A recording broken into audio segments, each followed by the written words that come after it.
Pseudo-productivity. Pseudo-productivity. Productivity that is not really productivity. And that's the topic of today's show. Guys, welcome back to the show. It's ADHD Money Talk. I'm Dave DeWitt. I've got ADHD. I'm here to talk to you about money and also just random things that come to my mind because that's what happens. And it's going to be fun. I'm on YouTube now. Go to YouTube, like and subscribe. I'm supposed to say that because if you do that, then things happen that are good. And we're going to get right into the show because apparently on YouTube, you got to be quick to the point. So podcast listeners, check out the YouTube channel, and people on YouTube, hello, my name's Dave. Okay, so pseudo-productivity. This is when you spend the entire day organizing your desk or cleaning your house or calibrating a new budgeting app or budgeting planner or deep diving 1,000 different topics that really are not important at all, but just give you dopamine. And so that's what we're talking about. And so we calibrate, we make things great. We go down rabbit holes. We go on social media. We scroll. We make to-do lists that never get done. We make Spotify playlists that are going to help us get work done, but we don't do the work. We say that we're going to go get 10 minutes of exercise, a 10-minute jog to get our endorphins going so that we can work really good all day. But then we decide, you know what? That's too boring just running. Let me go on YouTube and find a really great exercise. And then next thing you know, you spend the next 45 minutes of your life trying to find the right exercise to do. And that leads you to finding a really cool app that gives these exercises that you really want to do because they're like novel and new and awesome. So then what you do is you just kind of buy a new $30 per month subscription to a thing that you end up not even using. And then that subscription just sits there and now you're more poor because of your ADHD. And it's okay to say that. It's okay to say that. It doesn't make you a bad person. It makes you somebody who literally can't control their brain sometimes, and it's a struggle. I've been very guilty of this lately. And in a profession where my work is work that is meant to be worked on and then delivered or given or shown or presented or collaborated with clients, that's hard work. And you know, it's not hard work. Finding a new daily planning app or just finding a new shiny new thing. And then you spend a lot of time on that shiny new thing in the hopes or in the very highly rationalized and justified hopes that you'll become more productive and do better or whatever. So just like for today, as an example, because here we are, I'm going to be open and honest and vulnerable with you today because it's sharing day, And I spent probably an hour and a half, 2 hours, with maybe even 3 hours gathering up my favorite blogs and stuff and importing them into or adding them to the feed of this new app called Reader, which I really like because it's connected to this app called Readwise, which I've spent probably dozens of hours in the past setting that up. And I can take notes, I can highlight like you would in Kindle, and I can have all of my book and reading and article notes all in one place, which is great. And it will help me like do podcasts and make content and stuff. But is that even close to my top priority today? No. In fact, I told my wife this morning that I was going to eat the frog, which means that I was going to do the hardest thing on my needed to be done in the next few days list of things to do first. I was going to do that first. Turns out I did not do that first. And I still haven't done that. In fact, I've already pushed it in my little daily planning app, which again is called Sunsama. And that's one that I spent another probably 10 hours researching all the other ones and chose that one a few months ago. And so my whole, like, if I reflect on my past, any given day, past 3 months, it's hectic and chaotic, hard work right before it absolutely needs to be done, and then filled in the gaps by this sort of la land. Let me just avoid and procrastinate on that as hard as I possibly can. And so that's my life. And that's probably your life. I mean, I like following the rabbit hole. I like following the shiny new object. But guess what? It's not just that simple. It's not okay to me. But it is okay. Like, I've accepted it. But out of curiosity, I need to know more about why. Because the pseudo-productivity thing would be better called productive procrastination, for me at least. Imagine in a world where everyone had ADHD or everyone loved people that had ADHD and they fully embraced it and no one ever gave you a hard time about it. And you were just fully embraced and encouraged and enabled just to be your ADHD self at all times. It sounds awesome, right? That's not the case. But in that world, like we still would have the executive function struggles because it is our brain that has a problem.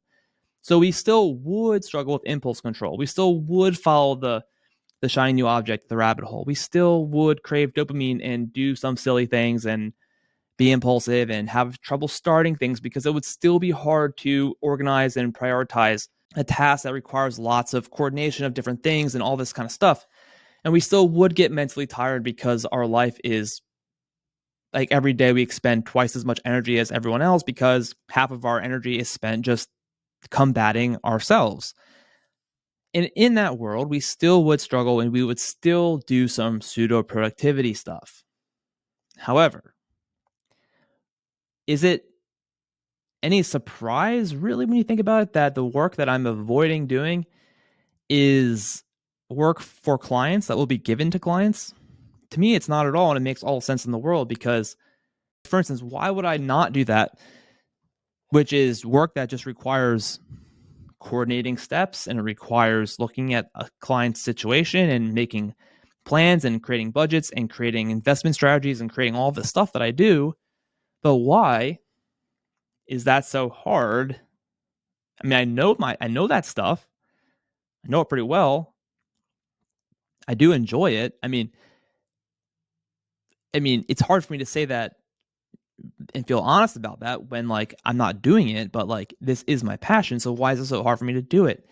And then why is it so easy for me to download a new personal knowledge management app and create 1,000 different tags and structure everything and get everything data talking to each other? And that's also hard, right? That's a lot of moving parts that's like a puzzle that I love solving.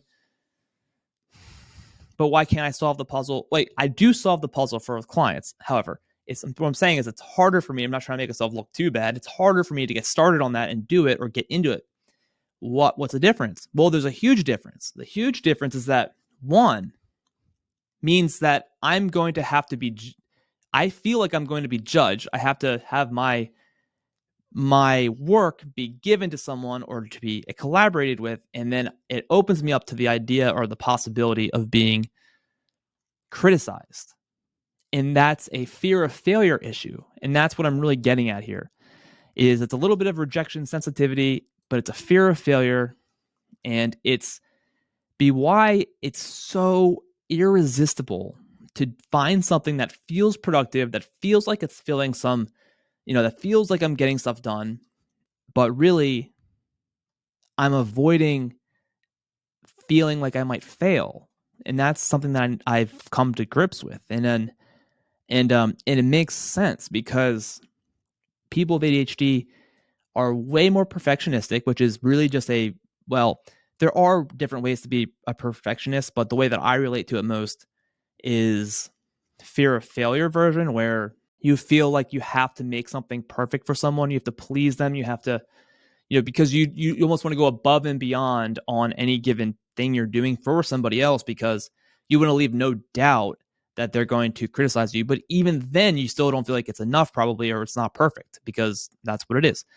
There are other perfectionisms. I think I was doing some research on this and like self-oriented perfectionism, which is associated with unrealistic, irrational standards for the self and punitive self-evaluations. Okay, so this type of perfectionism can reveal a vulnerability to a host of mental health diagnoses such as generalized anxiety, depression, and eating disorders. Oh my goodness. So that's that. But then the socially prescribed perfectionism associated with beliefs that others are harshly judging and criticizing you, with the kind of perfectionism you may think that you must be perfect to obtain social or approval or acceptance from others. This type is also directly connected to social anxiety. All this stuff is where I'm coming at it, in my mind. This is how it all makes sense to me. I am doing productive procrastination, pseudo-productive activities because I avoid doing deep work, partially because just ADHD and I'm just procrastinating in general. But I think mostly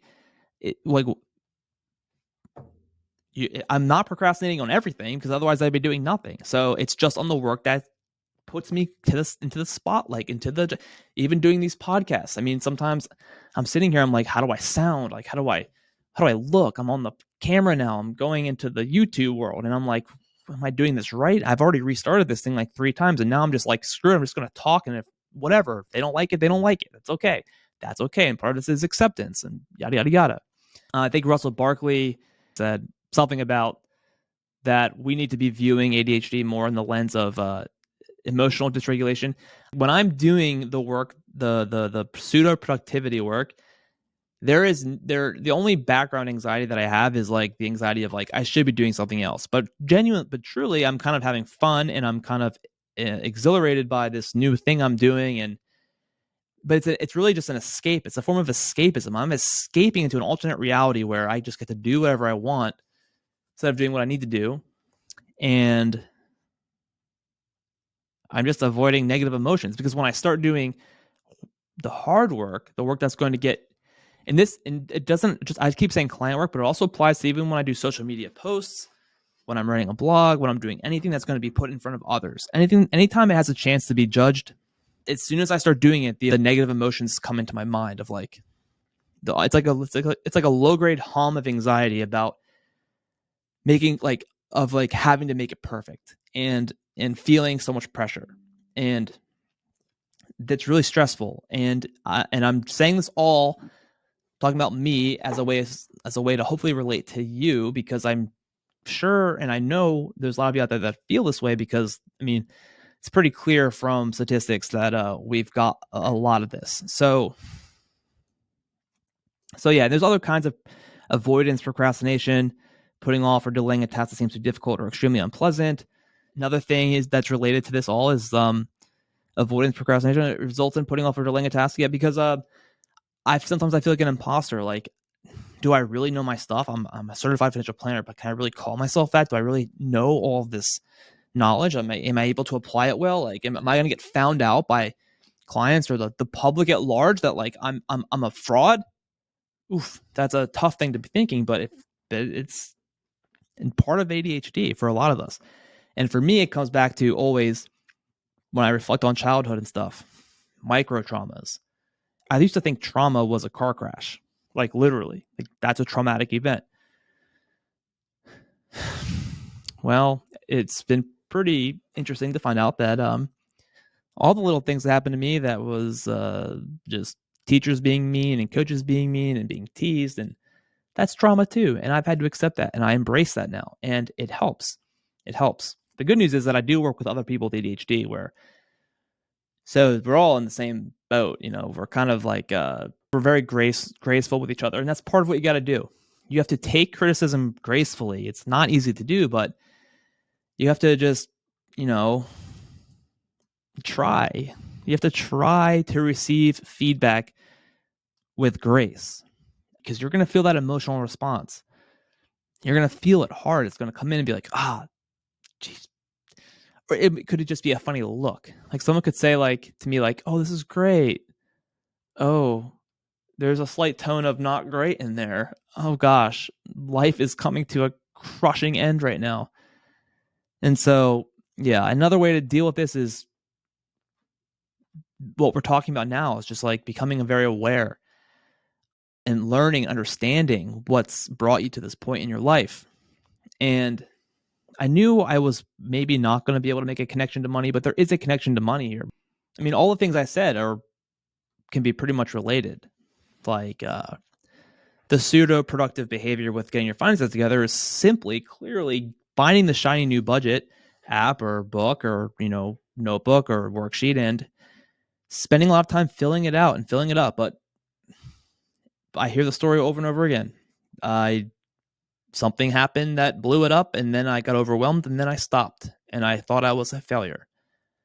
So lowering your expectations, for one, can help with all of this.